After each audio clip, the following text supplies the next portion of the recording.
Na mô tassa bhagavato arahato samma sambuddhassa. Na mô tassa bhagavato arahato samma sambuddhassa. Na mô tassa bhagavato arahato samma sambuddhassa. Buddhang dhammang sanghang namasami.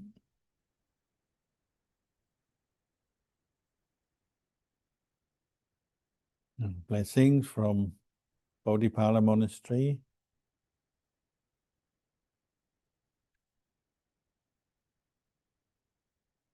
I hope you can hear me.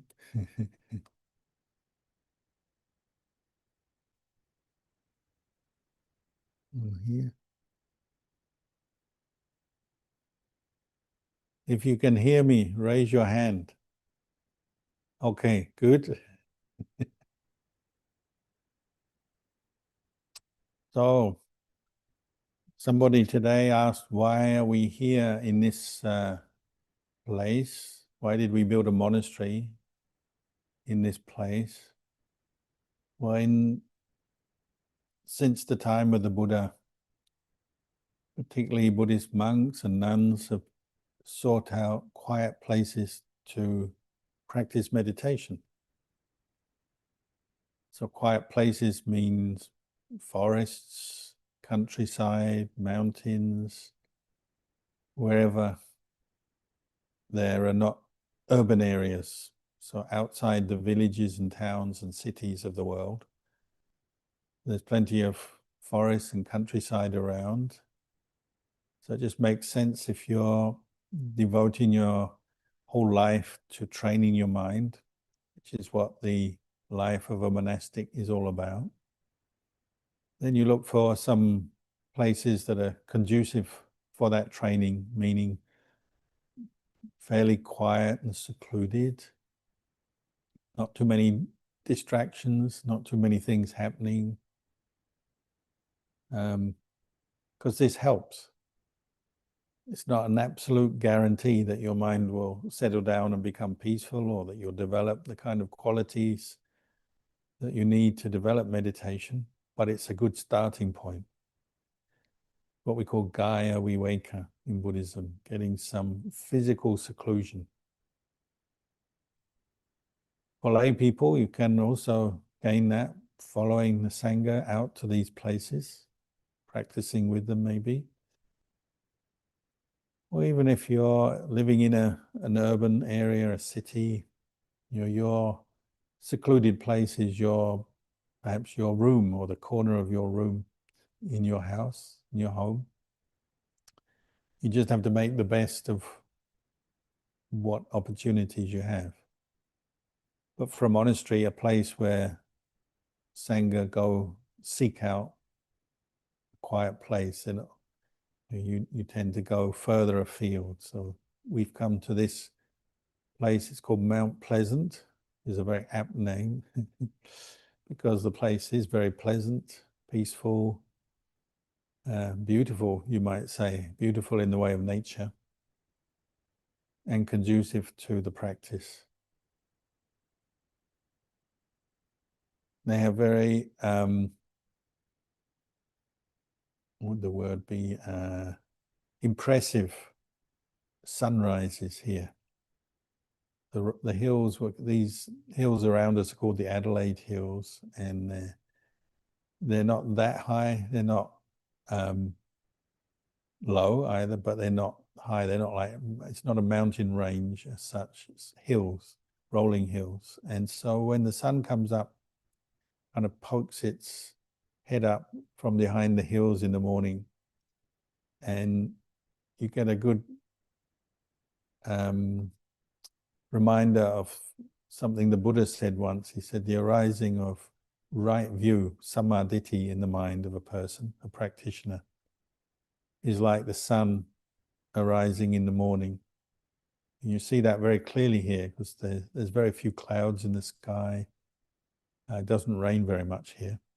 So the skies tend to be clear. And so you see the sunrise, you see the sort of yellow, blurry light first, and then you actually see the disk of the sun come up from behind the hill and slowly move up into the sky. And you see the sort of sheet of light coming from the sun gradually spreading across the hills, the valleys, until the whole sky is lit up. And the Buddha compared this to the arising of right view, samadhi, based on listening to the Dhamma, associating with Kalyano Mitta, fellow practitioners who understand the way of practice, noble ones, listening to the Dhamma of noble ones and respecting that. All of these are factors that help us to bring our views, our thoughts, beliefs in line with the Buddhist teachings. And that makes a great change in our mind. And that change is as powerful as like the sun rising in the morning. The sky was previously dark, the night sky. But then the sun arises and it completely changes to the daytime sky, which is full of light. So here it always reminds me of that when I see the sunrise in the east. It's like the arising of right view when you understand a point of Dhamma that maybe before you didn't understand, or you hear a teaching or think of a teaching that even if you've already understood or heard before, perhaps you forgot or it's gone to the back of your mind. So then when it pops up into your mind, it kind of brightens you. Someone was saying today that the biggest form of mental and most common form of mental illness in Australia is depression. Anxiety is a sort of close second, but depression is probably the most widespread kind of mental illness and unhappiness that humans in Australia are experiencing. And many people have said how when they hear the Dhamma or they learn to meditate and improve mindfulness, their mindfulness, learn to turn their attention inwards and then also start reflecting on sila, their speech, their actions, from a place of right view, understanding about good karma, bad karma. Then this is like a big change. It's like the light breaking through the darkness of their depression. Of course, there's depression. Sometimes it's a very serious illness, physical and mental. Sometimes it's more temporary, and probably everyone experiences some depression sometimes. But when you bring the Dhamma to bear on, a mood of negativity, depression, unhappiness, often it can help to bring in some light into the mind. And so reflecting or reminding yourself of the sunrise can point you in the right direction. You've got to find the Dhamma that will help you get through your mood if you're feeling depressed. And so many different Dhammas and teachings and reflections can help with that. The one very common one that the Buddha encouraged and many of our teachers encourage is just to reflect on and remind yourself of wholesome actions you've done in the past, the good karma you've made, things you've done in the way of dana, say like charity, helping others, supporting others who maybe have been in more need than you, or just doing things, favors, or giving help, or words of advice, or support to other people. Remembering that tends to brighten the mind, makes you feel better, gives a bit more meaning to your life. Or sometimes remembering things that other people have done for us, whether it's parents, siblings, family members, or friends, or sometimes work colleagues, or occasionally even strangers.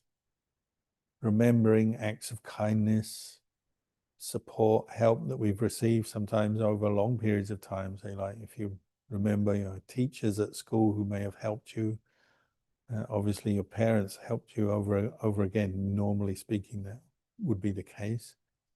Remembering the help you've received from others, again, brings light, it's like sheds light into the mind, brightens the mind, because you're now focusing on something more positive, recognizing that you have both maybe made good karma and also received the fruits of your previous good karma. And these are not small things, because they brighten the mind when we think like that. This is something you can do in meditation, but you can also do in any activity or any time of day or night to brighten the mind. And maybe it should also be part of our practice, recollecting the good we've done, and consciously, with awareness, with mindfulness perhaps, to bring up a wholesome state or a better state of mind, and to counter the tendency towards negativity, depression, only seeing what's wrong with ourselves, our life, the world, and so on. So just seeing a sunrise, if you've thought about this before, you've heard that teaching, maybe just seeing the sunrise already does that to you. It reminds you to focus your mind back on something wholesome. Of course, if you meditate regularly, then you can do it in that way. Just go to your meditation objects. So if you regularly recollect the Buddha, recite Buddha or chant Iti Piso, recollect the qualities of the Buddha, or in any way you recollect the Buddha. Or if you regularly practice mindfulness of breathing, or you recollect the theme of death, Marananusati, or any of the other meditation objects that people use, that will brighten your mind, or tend to brighten your mind when you really turn genuinely or sincerely turn to your meditation object. And not just during a meditation period, but at any time in your day. You can do this, if only for a few moments. It's like a little bit of brightness, a glimpse of that early morning sun comes into your mind, then you're suddenly more aware, you're paying more attention to yourself, what you're thinking, how you're feeling. And if you have been caught into some negativity, doom and gloom, then it can maybe part the clouds of your doom and gloom at that moment. And sometimes it can be quite profound. You just turn your mind to think or focus on your meditation object, and the suffering, the unhappiness you were experiencing before just drops away quite quickly. Maybe not always. Sometimes you have to work very hard at it, of course. But sometimes, just in a few moments, your whole mood can change. Sometimes it's prompted from external things, so like listening to the Dhamma, perhaps chanting, going to a place like a monastery that is quiet and maybe has certain things that help to remind you of the Buddha and his teachings, so like a Buddha statue or a chedi or some religious object perhaps. There's many ways it can, our attention can be turned back to a meditation object or to the Dhamma. So also that includes, lifestyle, how we spend our time. If you are depressed, often we are our own worst enemies. So we do things that actually make it worse or indulge our depression. So we don't get out of bed very much, unfortunately. And that's one of the symptoms, isn't it? When you're feeling really down, you don't even want to get up in the morning. Or we just sit in our chair, kind of gloomy, not doing much. Or we sometimes do things that are self-destructive, so like drinking, drugs, or like someone today was talking about their sister who's gambling, kind of addicted to gambling. Often when you're depressed, you actually do the very worst thing, and it only makes it worse. It's like indulging your mood and then doing something unskillful that just takes you downhill. So that's why the practice of meditation, listening to the Dhamma and meditating can be so valuable. But it takes some effort, some practice. It's something that you may have to commit to or remind yourself to keep doing. And people often admit to me when I ask them, are you keeping up your meditation practice? And they say, haven't done it for a while. I was meaning to. It's a good idea. I agree it's a good idea. But they always say the hardest part of meditation is just getting started. But if you have done it before and you're familiar with a meditation object, well, really you can turn to that object anytime that you remind yourself to do that. And you don't even have to be sitting cross-legged on the floor. You can be in a car or walking along the street or anything.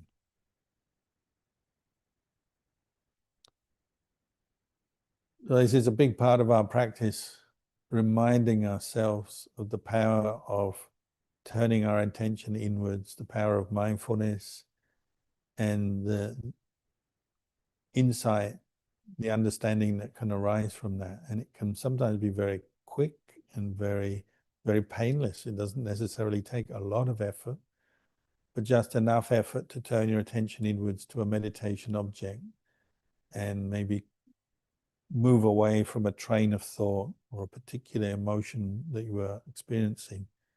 Bring your mind back to the present moment and see that emotion or that train of thought in a more objective way and recognize, oh, it's just thinking, or it's just a feeling.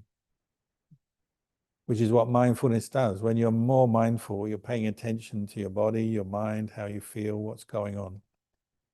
Instead of taking it all to be self, we say identifying with it as self, me, myself, these now become objects of mindfulness. And you can be mindful of thinking, mindful of feelings, pleasant and painful, mindful of your body, what's going on. That already removes some of the pain or the sting, and particularly if you are suffering, it already removes some of the worst part of it because you're now seeing suffering as suffering. The first noble truth, dukkha, seeing or knowing dukkha as dukkha. You need to be mindful to do that. You need to pay attention. And you need to practice. You need to do it often. This practice is open to anyone, man, woman, young, old, whoever, wherever. But you do have to engage. You have to commit. You have to make some effort. And also, as you practice or you have the wish to practice, you probably notice aspects of your lifestyle which support that. So like coming to a quiet place is always very supportive of that, very conducive.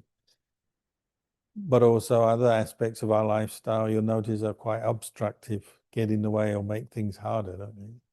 Hard to be mindful when you're very, very busy to the point where you're maybe over busy, overworked, overtired, got too much on your plate, too many responsibilities.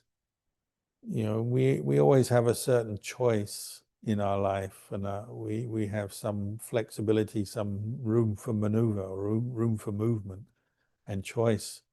But sometimes we just let things slide, so we take on too much or get too busy or get too worn out. Then of course it is hard to be mindful or to even stop for 1 minute, to pause your day for 1 minute. Seems like a big thing to do. So sometimes we have to consciously look at our life and say, is my life really conducive to developing more peace, more understanding of the Dhamma? Or am I just throwing up endless obstacles to the Dhamma? Of course, some things we can't control and some things there's not much you can do about. Some of our duties and responsibilities in families or workplaces and life there's not much we can do about. We just have to be patient and live with that.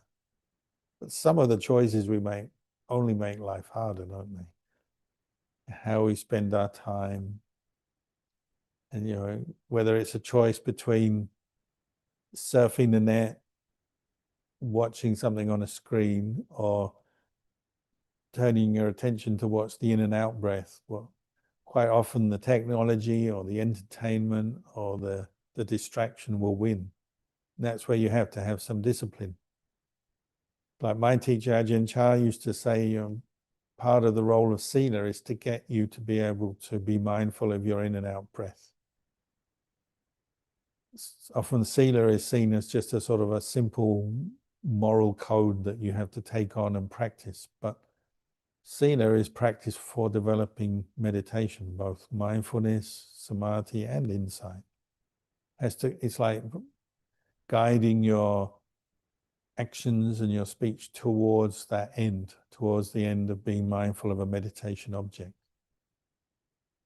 And if you use that way of thinking, sometimes you don't actually have to remember your precepts, as rules or guidelines that you've taken on. It's more like you start observing different activities and ways of behavior, and you realize there are some things that just don't support being mindful. Obvious one might be something like playing a video game. People often try and fool themselves and say, "Oh, I play a video game. I'm very mindful of the movements. I'm training my samadhi to win the points in whatever way. Maybe as you kill your way through your points and gain more points." But really, they're just kind of fooling themselves, aren't they? It's something you absorb into in a way of just you're no longer mindful. You're just indulging in the excitement, the stimulation, whatever. It's just one example. Music could be another one. So entertainments, sensual stimulation often is just a distraction, even though we sometimes say, "Oh, it helps me relax." Well, there may be some truth to that in a short-term way, but really it's a kind of indulgence. So if you're interested to develop meditation, sometimes you have to reduce some of these activities. Play a few less games, listen to a bit less music, cut out some of your socializing, maybe. There's no one answer here, but you have to look at your lifestyle and see what is conducive to meditation and be mindful of a meditation object and what is not. Because we have choices. It's not always something that someone else is forcing on us or the world is forcing on us. Often it's just our own choice, and we call it going with the flow, and the flow may be just to spend your time looking at a screen rather than putting effort into watching the breath. That's where the choice comes, isn't it? That's where you may need to be more disciplined, make more effort. Sometimes it can be subtle things, just the weather, your health. Obviously it's harder to practice meditation if you're ill or injured or something, or if the weather is hard. Like today I was outside and I was walking meditation, and it was really windy. So if it's really windy, sometimes it's just too hard to do walking meditation outside, or if it's raining, obviously. But even then, sometimes it's a matter of being determined, isn't it? Like the famous Buddhist nun, the enlightened nun in Thailand, Mechi Gyal, she used to walk meditation for many hours at night in the rainy season. And people always ask, "How did you walk?" Because you got no roof over your walking path. She said she'd just put up an umbrella and walk with an umbrella for maybe hours in the middle of the night, but holding an umbrella because she wanted to practice mindfulness. So when you hear about that from other teachers, other practitioners, then you realize in the end, practicing mindfulness, letting go of your depression, anxiety, your worries, your attachments, a lot of it is just up to you, isn't it? It's just whether you're willing to train and practice, or you're willing to follow the flow of your desires, attachments, or negative moods, whatever. There's a lot of choice in this. Even though we often have our excuses ready when someone like me says, "Did you do your meditation?" But it's a matter of choice, isn't it? Whether you really want to train, whether you really want to free your mind from suffering or not. And if someone really wants to do it, they will do it. And the various obstacles are not necessarily insurmountable. It's just about learning how to bring up effort, commit yourself, how to do it. As Ajahn would often say, when it's time to do it, just do it. You don't have to think about it. You don't have to bring up the excuses. You just do it. And then, you might notice your mind improves. After a little while, you feel better, your mind clears perhaps, more mindfulness comes up and you feel better. You don't necessarily have to be a monk or a nun, you can be a layperson. If you commit to the practice, you may get enlightened before the monks and nuns even. In the history of Buddhism, it's not all monks and nuns who become enlightened. Sometimes it's lay people as well. It's that Upasika, the lady in the time of the Buddha. What's her name? Matika Mata. A lay practitioner, 8 precept practitioner, lady who had faith in the Buddha, strong faith in the Buddha, and was following the Buddhist path, had faith in Sangha. And one time there's a group of 60 monks wandering, looking for a good place to meditate. They weren't sure where to kind of settle. In those days, you just wandered from forest to forest between the villages. And they came across a nice forest and they're wondering, well, is there going to be any support here? Can we actually settle here and maybe spend the rains retreat? And Matika Mata, she came out and saw the monks and got inspired and said, oh, if you stay here, I'll support you. I'll make sure you get enough food, enough robes. We'll make some kutis, some huts for you. You can stay here. I'll make sure it all happens. So the monks thought, oh, this is a good thing. So they settled into that forest, and Matika was true to her word. She made sure every day villagers came out to offer food when the monks came into the village on alms round. They built kutis for each monk, simple little huts, probably grass roof bamboo huts in those days. And they started practicing. But because she had such strong faith, she was always thinking, oh, are the monks practicing well? Are the monks comfortable? Do they need anything? And she noticed that when the monks came on alms round, it wasn't the full 60. She'd just see 1 or 2 monks coming into the village. And they'd never be in a big group. It'd just be 1 monk or 2 monks. They'd just go in one direction, another monk would go in another direction. So she started to doubt, are the monks getting enough food? And I never see all of them. I only see a few of them. They're always going just alone in one direction or another. So she sent one of her servants, she was a wealthy lady, sent a servant to the area where the monks were camping in the forest and where they had their simple huts. And the servant went and couldn't find anyone. Nobody was there. So the servant comes back and says, I couldn't find any of the monks. So they go again. I think Matika went herself the second time. And they met one monk and they said, why haven't we seen any monks? And they said, well, everyone's in their kuti meditating. They're all diligently doing their meditation. They're not socializing. They're not wasting their time. Each one is in their own place.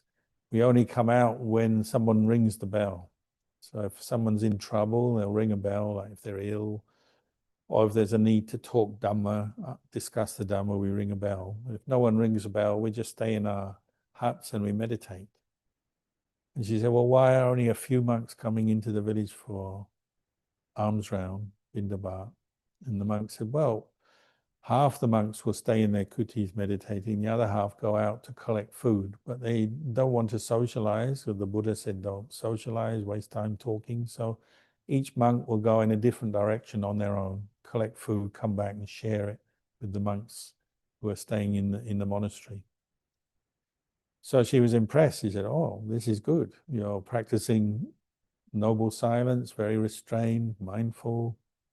Do you have enough robes? Yeah. Do you have enough accommodation? Yeah. So everything seemed good. Then she asked them, can they teach her some meditation? Because she'd done a lot of dharma, but she wanted to meditate. And so she asked them, what do you meditate on? She said, we meditate on the 32 parts of the body. You should recite these 32 parts as we have in the chanting book. If you read our chanting book, Kesa, hair of the head, Loma, hair of the body, Naka, nails, Danta, teeth, touch your skin. They taught her the 32 parts of the body and said, focus your mind one by one on each part.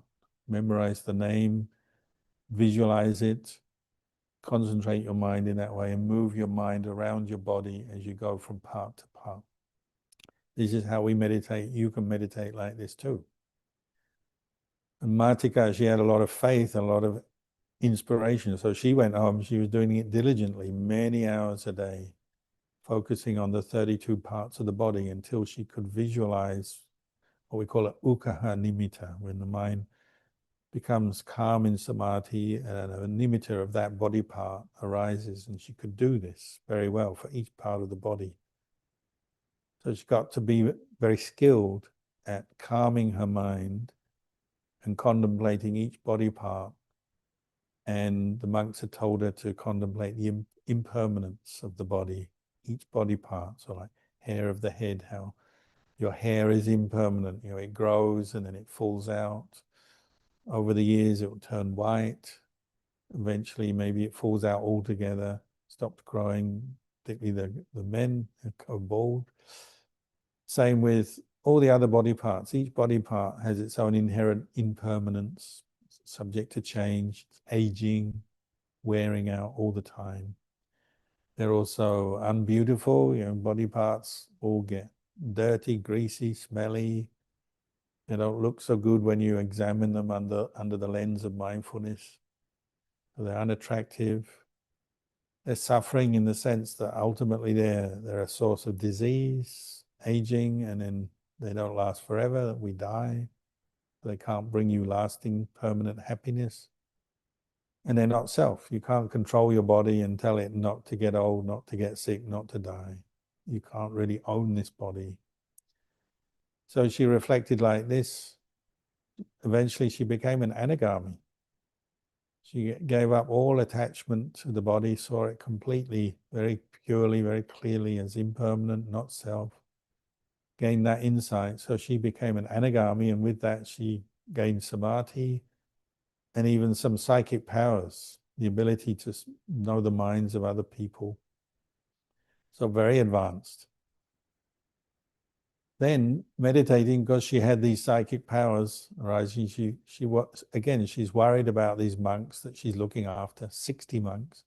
She thought, oh, I wonder how their practice is going. So she sent her mind out to them. She realized none of them have actually realized the Dhamma yet. None of them have samadhi. They're all practicing diligently, but none have samadhi, none have insight yet. None of them are noble ones yet.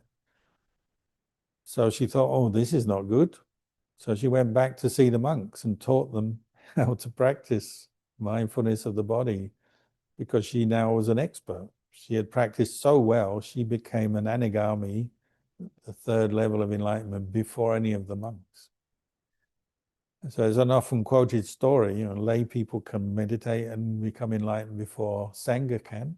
It's not necessarily always the monks know ahead and the lay people follow. Sometimes the lay people learn. So she taught all the monks how to practice, and they all became arahants. So sometimes the lay people can give Dhamma back to the monks, done with respect, done with kindness, compassion. And she had great psychic powers as well.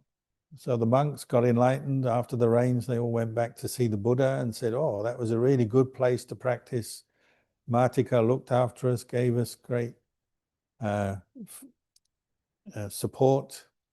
Actually, I remember another part of the story. One of the reasons these monks hadn't yet got enlightened was because actually the food wasn't really agreeing with them. She was making sure they all got a lot of food, but it wasn't quite the kind of food that agreed with them. So when she looked at their minds and their practice, she realized that, and then she changed the diet for the monks. She told the villagers, you've got to produce more variety of food, and told them different foods to present to the monks. So then that was a cause for the monks to be more comfortable, get more strength, and that's what got them to be enlightened. So anyway, they're all very happy, enlightened. They went back to see the Buddha and said, this is a great place to practice. And there was one other monk he heard, and he went back to that monastery, this newly established monastery, thinking, well, they got enlightened there, maybe I can. So he arrived back in the monastery on his own. All the other monks had left. But his habit, he's a bit of a complainer. So he went to the monastery, said, oh, I'm here on my own. Before there were 60 monks, now it's just me. Who's going to do the cleaning? Who's going to clean the meditation hall? So he straight away went into a bit of negativity. But Martika was around and she knew what he was thinking. So she sent one of her servants out and he said, oh, I'm here to help you clean, don't worry. Then the monk was thinking, oh, I wonder if the food will be good enough here. And Martika read his mind, knew exactly what kind of food agreed with this monk. So she prepared someone. When it was Bindabat, he went out and got exactly the food he liked. So that was good. So she made sure all the conditions were just right for him. So he did eventually become enlightened too. So not only was she became enlightened as well, but she also became a great supporter of the Sangha and knew exactly what the monks needed, which helped them in their practice. There's a good story to remind us that your practice is not really dependent whether you're a monk or a lay person. It's more dependent on whether you're really committed to the practice. So maybe it's time to set aside the excuses. Now we're in the Vasa time, the range retreat. Whether you're a Sangha or you're a lay person, set aside some of those excuses. Get up in the morning, do some meditation, get to know your meditation object, do some chanting, listen to Dhamma. Or in the evening when you got some time, set aside your business. You've watched enough stuff online, you've been looking at enough stuff online, whatever it is. Now is the time to do some sitting and walking meditation, chanting, meditation, listening to the Dhamma. All these other things, the socializing, the this, the that, you can set it all aside. You may still have to do a job of work. Okay, you do that, but that's not all day long. Even in your middle of your day, you can do a few minutes meditation if you put your mind to it. There are those lay people who attain jhana and who attain Margapala Nibbana. But that's about commitment and determination and effort in the practice. And those lay people, they put aside their excuses. They don't let all the things that we usually find as obstacles bother them. They say, no, if I'm a bit tired, never mind, I'll just practice feeling tired. If it's a bit cold, I'll just wrap up and wear warmer clothes or whatever. If there's too much noise around, I'll just focus harder on my meditation object. I won't let this noise distract me. If there's business things to do, well, I'll get my business done, but I'm going to keep mindful and keep the precepts. And when everything's done, then I'm going to do more meditation. In the end, it's about attitude. It's about commitment. It's about attitude. If you really want to get further in your meditation, that's what you have to learn. How to motivate yourself, bring up enthusiasm, set aside the excuses and do it. As Ajahn Chah used to say, just do it. You don't need to talk too much. Listen to a bit of Dhamma, find out what you need to do, and then practice. If you have a question, you ask your question, and then take it away and practice it. So much of the time we are looking for excuses, looking for reasons not to practice. Maybe you have to turn your thinking around and say, well, what are the reasons to practice? What things will help me practice? What is conducive to the practice? And then do it. Ajahn Chah said, when you do it 100%. Not 50%, not 70%, 100%. So you have to ask yourself, today, did I give 100% effort to my meditation, to my practice? No one else can do this for us. In the end, we have to look at our own effort and our own mind and what we're doing and be honest. And if you're only giving 50%, well, ask yourself, how can I improve? Where can I improve in my practice? What more can I do? The other kind of mind states we get into are, how can I get out of doing the practice? How can I get out of my chanting, my meditation? Some people say, I'm going to meditate today and then tomorrow I won't need to do it. So I'll do tomorrow's meditation today. then I've got a day to do other things. Or they didn't do it today, and then tomorrow they say, well, I'll do it tomorrow for today. We're always finding ways to kind of cut corners, shorten the time, do less, reduce the quality, reduce the quantity. That's the way of the world, isn't it? It's like when you do a job and you don't like the job, so you just want to get it over with quickly. If that's the attitude you have when you come to meditate, well, of course, you're probably not going to get very far with your meditation. You have to bring up the attitude, I want to do this 100% for the Buddha, the Dhamma, the Sangha, for my parents, for myself, for anyone. You can dedicate your practice to anyone if you want, but you have to do it. So tonight, just giving you a few pointers, guidelines, how to summon up some effort in your practice. Maybe I'll leave the talk there, and afterwards there'll be a chance if any of you have any questions, we'll be able to answer your questions for you. Andamayang Dhammagataya Sadhu Karang Dadamase Sadhu Sadhu Anumodami